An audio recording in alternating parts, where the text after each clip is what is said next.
somos las culpables, pero sabemos que lo hicimos desde el amor, ¿sí? Pero también lo sé como hija. También como hija sé que me faltó y que mi mamá nunca me dijo y todo. Pero sé que también ella lo hizo desde el amor. Entonces no podemos ir el hijo reclamándole a la mamá reclamándole a la abuela reclamando.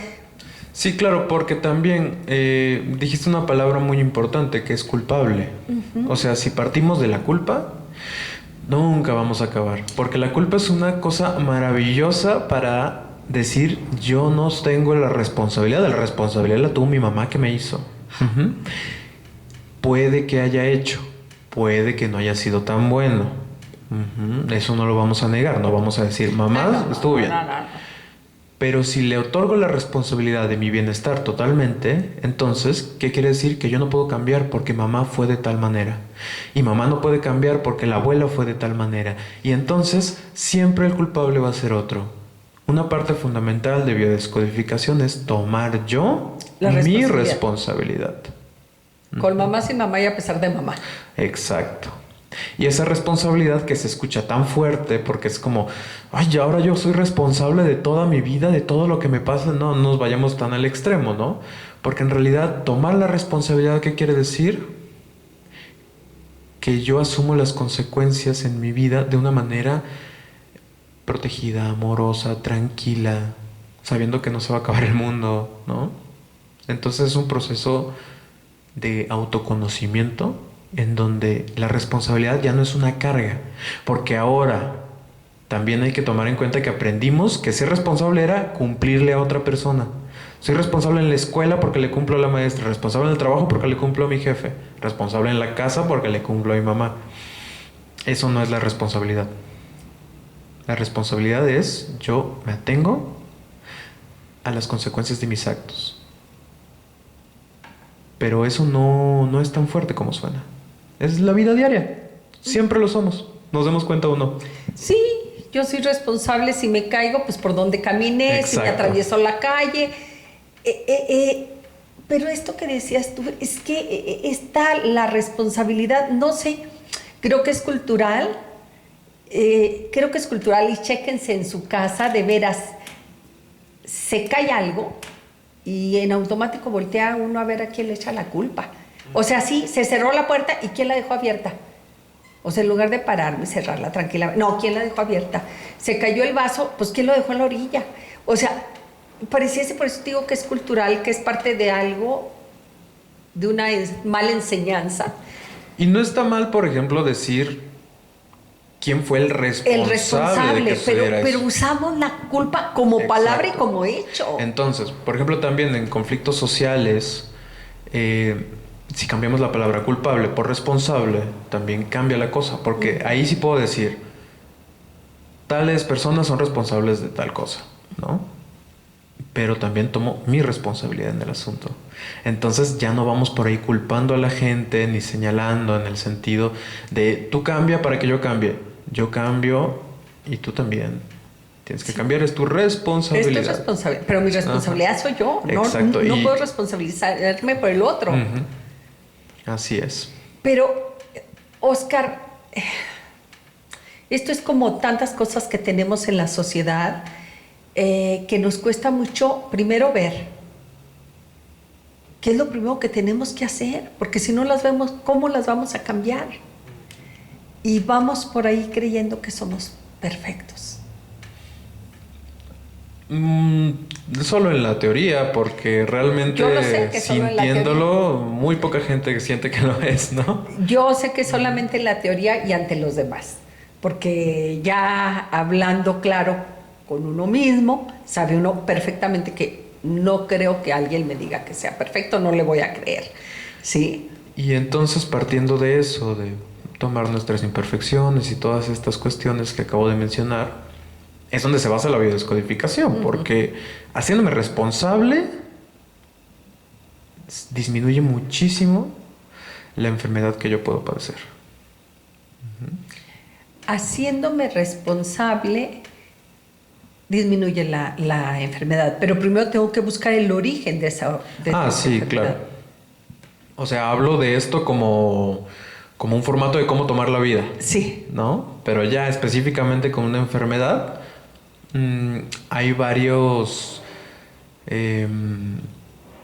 sentidos biológicos dependiendo de la parte del cuerpo y para qué funciona dicho órgano, en qué medida fue formado para tales actividades. Y entonces yo, emocionalmente, cuando vivo un conflicto, un bioshock, digamos que viví separación, quizá lo vivo en la piel que esté en contacto, pero a lo mejor viví agresión y lo vivo ya no en la epidermis, ahora lo vivo en la dermis. Y por eso me rasco y me quito más abajo. Ajá, que la dermis ya habla de protección. Y así muchas partes de nuestro cuerpo van a estar hablando de distintas cuestiones.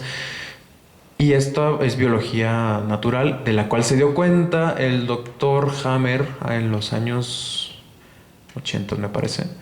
Y él es un médico alemán que fue el que empezó a darse cuenta de la correlación. Además de que también tiene una historia muy interesante con su hijo. Lo que pasa es que su hijo fallece y él desarrolla un cáncer de testículo, ¿no? ¿Qué es el cáncer? Que es algo que se quedó inconcluso hace un momento. El cáncer tiene que ver con dos cosas. Puede ser un bioshock muy fuerte vivido en un momento conciso o algo que se va acumulando poco a poco, dependiendo. Pero básicamente, sea cual sea el caso, es una sobreidentificación con un rol. Y esa sobreidentificación con el rol me dice que yo no soy nada sin ese rol. Por ejemplo, vamos a poner el ejemplo de un cáncer de mama que nos habla de protección al otro. Yo me sobreidentifico como mamá. Entonces yo tomo el rol de mamá. Y si yo no soy mamá, no sé quién soy.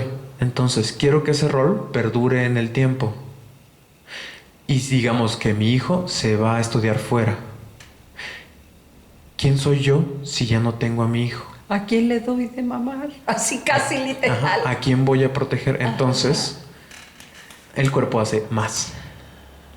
¿Qué es hacer más? Un tumor hace más. Un tumor en el testículo, cuando pierde un hijo, hago más. Qué fuerte. Bueno, y hay muchísimos autores que a lo largo de estos años, de los últimos, pudiéramos decir, más de 50, 60 años, hablan del impacto emocional en la salud, ¿sí? E incluso se va catalogando, como tú dices, si es aquí, seguramente, si es del lado derecho, seguramente es un problema con el padre o con los hombres de tu vida, si es del lado izquierdo, con la mujer o con las mujeres de tu vida, dependiendo de incluso de la altura donde se representa del lado, del tejido, de la profundidad, del tiempo, de la edad en la que apareció, de la estructura que cada uno tenga. Cada paciente va a ser diferente. Y todo esto es como una lectura, un libro. Exacto. O sea, tu cuerpo es como un libro. Hay cosas que están ya definidas, digamos, como la función de cada órgano. Ajá. Eso nos va a guiar, pero cada paciente va a vivir distinto el exterior en torno a esas funciones. Pero yo voy contigo y tú me vas a leer. Pues sí, básicamente. Sí, es que para ir entendiendo esto, uno como consultante o como paciente, de decir, ni siquiera te tengo que decir de entrada mis emociones, porque mi cuerpo te las va a decir. Ah, sí, en terapia no pregunto mucho al principio de la terapia qué es lo que la persona siente con respecto a este tipo de cosas que le están sucediendo, sino que lo primero que veo es que me dice el cuerpo, porque el cuerpo no me va a mentir, ¿no? Y muchas veces nos queremos proteger. Entonces, si el cuerpo me da ciertos síntomas, yo sé que va por cierto lugar. Y de ahí es donde empezamos a investigar y ver en la vida de la persona qué fue lo que pasó en tales fechas, ¿no? Cuando apareció este síntoma. Porque es más fácil mentirte sobre mi mala relación con mi mamá o mis hermanos o algo, y mi cuerpo no te va a mentir, como bien dices, mi cuerpo no te va a mentir, entonces mejor pregúntale a mi cuerpo. Él ya lo lleva tatuado, ¿sí? Sí, exactamente. Y entonces ¿Cuándo es cuando hay que ir? ¿Cuándo hay que ir a biodescodificación? Cuando uno tiene un síntoma y tiene un diagnóstico médico. Fíjate, esto me resulta, no sé, te iba a decir, pero creo que no es la palabra, admirable, pero creo que es la primera persona que lo dice abiertamente, cuando tengas un diagnóstico médico. Porque, ¿qué crees? Por lo general, y también estoy segura que llegan a tu puerta y te tocan cuando ni siquiera tienen un diagnóstico médico. Sí, pasa seguido. Quizá la mayoría llegan, ¿sí? ¿Por qué? Porque acá entre la comunidad dice uno, no, hombre, mejor ve con él en lugar de ir con un médico. Y esto por eso me suena tan interesante, cuando ya tengan un diagnóstico médico. Sí, porque también la biodescodificación es muy específica. Entonces trabajamos con partes específicas, no es lo mismo como mencioné ahorita la dermis, el epidermis, ¿no? Entonces ya ni hablar de tejidos internos, que estos son más específicos todavía, y si es en qué parte del estómago, en qué parte del intestino, entonces todo eso importa muchísimo. De qué tamaño es el tumor, Todo. etcétera. O sea, tiene que ver no nomás dónde se aloja el tumor, No sino solo de dónde, qué tamaño. sino de qué tamaño. Exactamente el cuándo, lugar. tiene forma de no sé qué. Entonces, Ajá. para ti sí es muy importante la historia clínica. Sí, muchísimo. Entonces, también, si hacen eso, también se ahorran tiempo. Porque si vienes sin diagnóstico, entonces pues vamos a ver si a lo mejor va por aquí. No hubo cambio. Bueno, entonces es mejor con diagnóstico porque así vamos a específico y se necesitan menos terapias. Que por lo general son muy pocas, ¿eh? ¿Cuántas terapias necesitamos? Depende de la enfermedad. Máximo unas 3. Híjole, ¿qué estoy haciendo aquí? Ahorita regreso. Voy a que me decodifiquen y luego regresamos. Por lo general, la mayoría de las enfermedades se trabaja en una sola sesión. A lo mejor se puede ver 2 veces a un paciente para hacer chequeo, ver cómo evolucionó, etcétera, etcétera. Y hay otras enfermedades que pueden necesitar un seguimiento más largo, ¿no? Pero nunca es muy largo. O sea, largo te hablo de 5 consultas en relación a la enfermedad, pero alargándonos mucho. Cuando dices, y ahorita me hizo ruido, porque hace rato hablábamos de personas, y quizá en algún momento también estuvimos así, por eso yo digo, no puedo decir que yo nunca, entonces tengo que hablar en general, de que, fíjate que me duele la garganta, pero también la rodilla. Ande, ¿qué crees? La semana pasada también me dolía la cabeza. O sea, también es válido así. ¿Puede haber una correlación?